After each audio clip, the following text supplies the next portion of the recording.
The fourth seed, a river reed, ascended and pressed against the rocky ceiling of the third world. Still it continued to grow, but instead of growing upward, it grew round and thick. Soon, it was thick enough that its leaves were big and strong enough to support the weight of all the beings. One by one, they scaled the reed as quickly as they could. At the ceiling, the beings discovered a small hole through which they could escape the livid waters beneath them.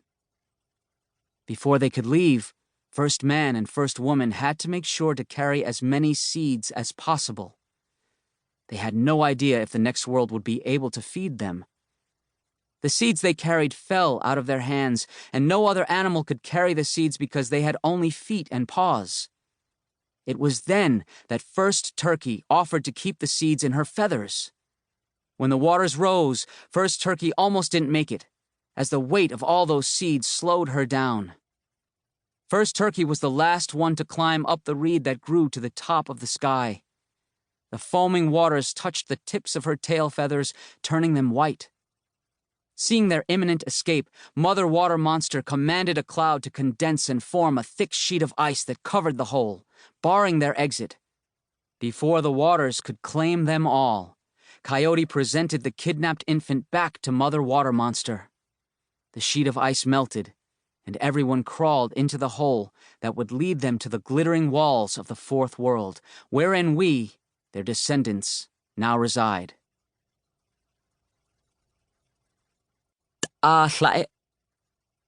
1. A wave of desert heat knocked the wind out of his lungs when Nathan finally stepped out of his father's SUV. Nathan stretched his arms upward and then bent his elbows and knees. The hot New Mexican sun singed his exposed skin. He quickly pulled his shirt down to hide his belly, which pushed uncomfortably against the waistband of his stretchy shorts. His limbs tingled and tickled, reawakening from the 5-hour drive to his paternal grandmother's mobile home on Dene Homelands, 45 minutes north of Church Rock. Nali, his grandma, rushed out of her mobile home, which sat in the middle of a wide, dry valley, waving her arms in large circles at him. Her flower-print skirt billowed behind her. "Ooh, Shanale Ashki!" she yelled. Nathan rushed over and hugged her. Nali always smelled like lavender and sage, which Nathan was glad to inhale over and over again. Her wrinkled hand rubbed and squeezed his shoulder. Even through his shirt, he could feel the comforting calluses on her palms and fingers. "How I've missed you," she whispered. The last time he had seen her in person was when she had visited him at his mom's apartment in Phoenix for his 11th birthday 3 months ago. For his gift, Nali had given him a small deer-hide pouch filled with corn pollen, which she said was called Tatadin. "I missed you too, Nali," Nathan said. "Shanali Ashki, you're getting just tall. I should call you Shanali Hastin now, huh? Tell me, what does Hastin mean?" Nathan tried his best to remember the few Navajo words he knew. "Well, Ashki means boy. You mentioned I was getting taller. Does Hastin mean man?"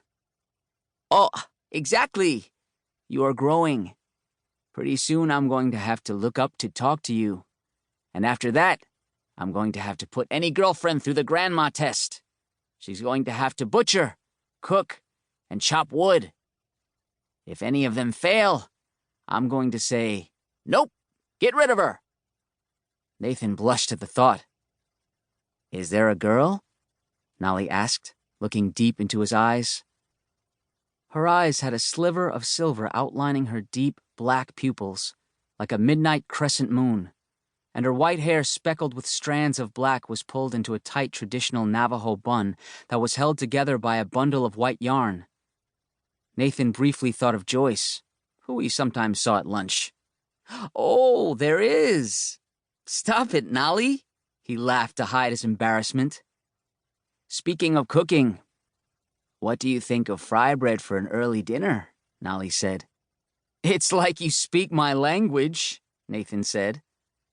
Nathan's father was carrying 2 cases of bottled water toward the mobile home. He placed them down and hugged Nali. "Hi, Mom." "Oh, yaat eh."